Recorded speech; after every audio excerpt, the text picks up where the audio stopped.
아멘.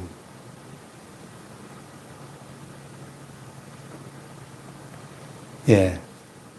이 10장은 예수님께서 제자들을 세상으로 파송하시면서 당부하신 말씀인데요. 예, 오늘 본문에 보니까 제자들을 세상에 내보내시면서 아주 충격적인 말씀을 하시죠. 예, 보라, 내가 너희를 보냄이 양을 이리 가운데 보낸 것 같도다. 네, 그래서 오늘 이 말씀을 통해서 이 험한 세상 속에서 우리가 진짜 두려워해야 할 분이 누구신지, 그리고 우리가 붙잡아야 될 소망이 무엇인지, 이 두 가지 주제를 가지고 한번 생각해 보겠습니다. 여기 16절에 보라, 내가 너희를 보냄이 양을 이리 가운데로 보내는 것 같다. 그러므로 너희는 뱀같이 지혜롭고 비둘기같이 순결하라. 이렇게 말씀하셔요. 자, 여기 보면 우리를 제자들을 양에 비유하시고 세상을 이리떼가 우글거리는 곳으로 그렇게 비유하고 계십니다. 자, 양이 이리떼가 우글거리는 곳 한복판으로 가면 어떻게 되겠어요? 끔찍하죠? 이리떼가 우글거리는 세상. 이 세상이 얼마나 험하고 무서운 세상인가를 알아야 한다 하는 그런 경고의 메시지죠.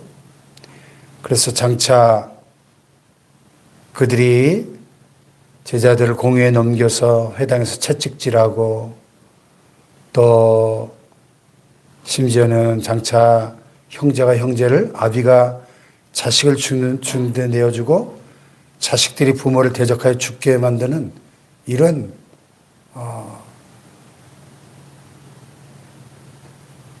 참혹한 일들이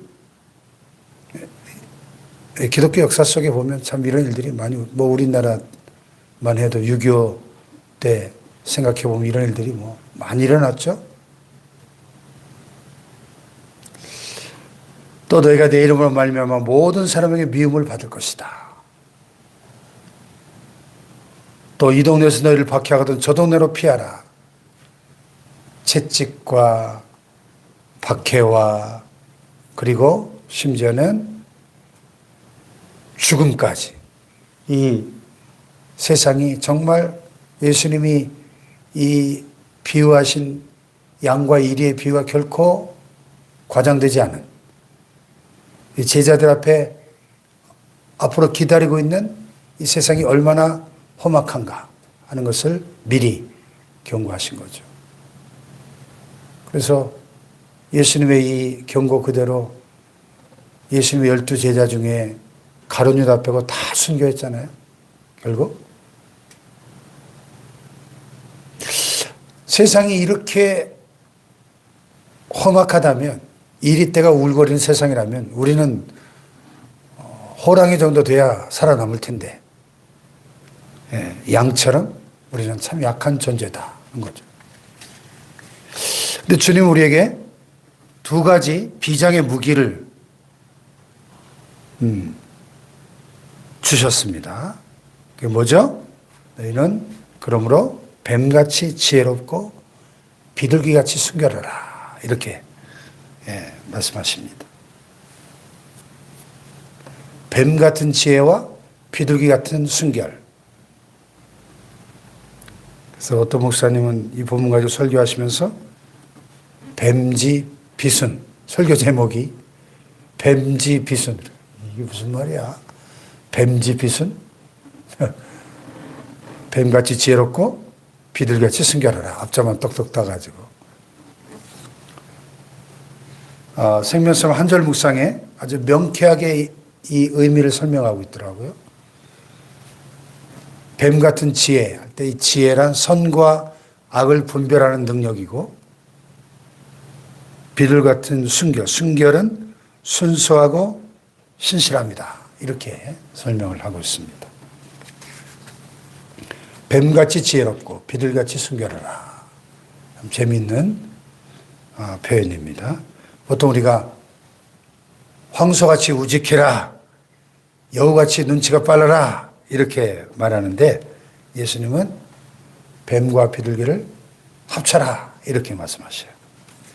이 악한 세상이 우리를 속이고 핍박할 때 우리는 뱀처럼 지혜롭고 냉철하게 상황을 파악해야 한다는 것이고, 동시에 우리의 마음의 중심은 비둘기처럼 깨끗하고 순결해야 된다는 거죠. 사기꾼에게 속지 않는 분별력과 눈썰미는 가지되 그 사기꾼을 미워하지 않고 불쌍히 여기는 마음을 가져라. 이것이 바로 성도의 실력이다, 내공이다, 그런 얘기죠. 우리가 이 악한 세상에서 지지 않고 승리하는 비결은 악을 악으로 갚는 것이 아니라 선으로 악을 이기는 것이다. 그리고 나중까지 끝까지 견디는 자는 구원을 얻으리라. 이렇게 주님이 인내의 중요성을 말씀하고 계십니다. 그런데 우리가 이 세상을 살다 보면 온갖 두려움들이 엄습해 옵니다. 끊임없이 세상은 우리를 두렵게 만들죠. 그래서 예수님이 오늘 본문 26절 이하에 보면 두려워하지 말라는 말씀을 3번이나 반복해서 말씀하고 계셔요. 두려워하지 말라. 예.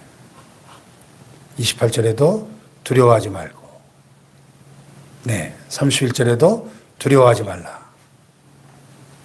어떤 분이 감옥에서 두려워하지 말라를 세보니까 366번 하나님께서 두려워하지 말라 말씀하셨대요. 다 깨달았다잖아요. 1년 360일 날마다 두려워하지 말라고 말씀하시는 거예요. 근데 왜 366일인가 4년에 한 번씩 유년이 돌아오니까 두려워하지 말라. 왜 두려워하지 말아야 되죠? 세상이 우리를 핍박하고 미워하고 심지어는 죽일 수 있어도 그 세상의 해코지는 한계가 있기 때문입니다. 한계가. 자, 여기 28절을 읽어볼까요? 시작. 몸은 죽여도 영혼은 능히 죽이지 못하는 자들을 두려워하지 말고 오직 몸과 영혼을 능히 지옥에 멸하실 수 있는 일을 두려워하라. 그렇죠. 그래서 이 말씀을 처음 받은 12 제자들, 가룟 유다 빼고 다 결국 순교했어요. 초대교회 역사 보면 수많은 성도들이 원형극장에서 사자들의 밥이 되고, 십자가에 못 박혀 죽고, 이 나무 기둥에 묶어가지고 화형을 당하고 정말 끔찍한 죽임을 당했죠.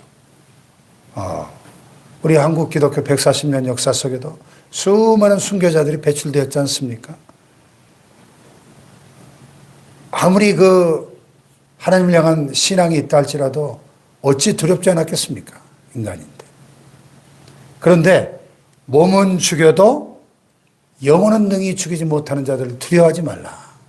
이 아마 이런 예수님의 말씀 붙잡고 그들이 순교의 그 자리까지 나아갈 수 있었을 거예요. 우리 인간은 몸과 영혼으로 이루어져 있잖아요. 우리의 몸은 어차피 한 번은 죽는데 우리의 영혼은 불멸이지 않습니까? 중요한 것은 몸과 영혼을 함께 능히 지옥에 멸하실 수 있는 그분을 두려워하라. 예. 영혼이 지옥에 던져지는 것도 끔찍한데 몸으로 부활해가지고 둘째 부활, 심판의 부활, 불신자들의 부활, 지옥에 던져질 최후의 심판날에 요한계시록 20장 11절로 20절에 보면 생명책에 기록되지 못한 자는 다 육체를 입고 부활하긴 부활하는데 그 책에 기록된 대로 행위록에 따라서 심판을 받고 지옥불에 던져질 것이라고 성경은 말씀하고 있습니다.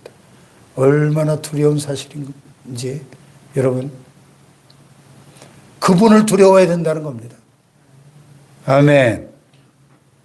생사화복을 주관하시는 분이 하나님이시니 오직 하나님 그 한 분만 두려워하라, 이렇게 말씀하시는 거예요. 참새 2마리가 한 아사리온에 팔리지 않느냐? 그러나 너희 아버지께서 허락하지 아니하시면 그 하나도 땅에 떨어지지 아니한다. 참새. 당시 유대인들 가장 가난한 서민들이 즐겨 먹던 간식이랍니다. 구워서 먹고 했는지. 여러분, 그 미물 참새 2마리 한 아사리온, 우리식으로 참새 2마리 1,000원, 뭐 이런 거예요. 예. 한 마리 500원밖에 안 하는 이 하찮은 미물 참새조차도 하나님 아버지께서 허락하지 아니하시면 그 한 마리도 땅에 떨어지지 않는다는 겁니다. 모든 생사화복을 하나님께서 주관하고 계신다는 사실을 믿고 그분을 두려워할 수 있어야 된다, 그런 얘기죠. 할렐루야. 참새 한 마리도 하나님의 허락 없이는 땅에 떨어지지 않는다면 하물며 너희일까 보냐 하는 것이죠. 너희에게는 머리털까지 다 세심바 되었다, 이렇게 말씀하고 계십니다. 예. 얼마나 우리에게 관심이 많으시면 우리의 머리털 숫자까지 세고 계실까요? 그만큼 우리를 세밀하게 살피시고 돌보심을 믿으라 하는 거죠. 할렐루야. 네.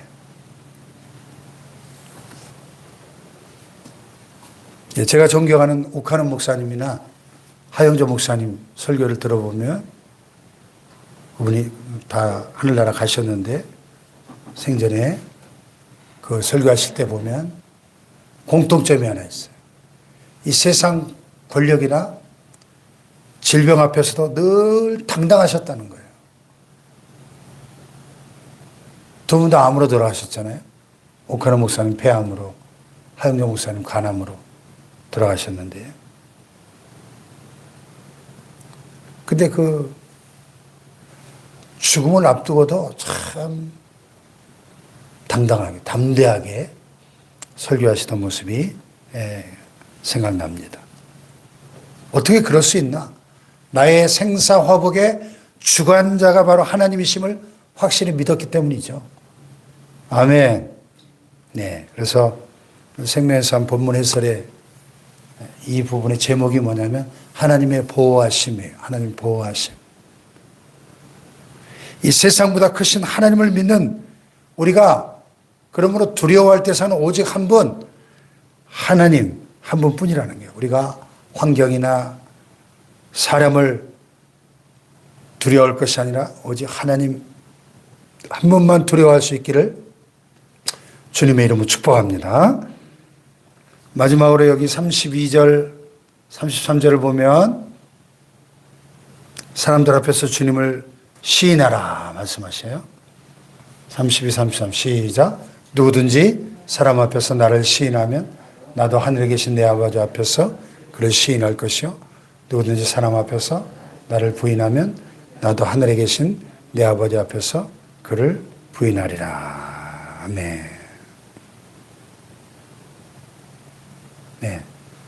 이건 뭐 단순히 나 교회 다녀요 말하는 그 이상을 이야기하죠. 우리의 그 주님을 향한 그 신앙을 적극적으로 알리고 복음을 힘써서 최선을 다해 전파하라 하는 그런 말씀이죠.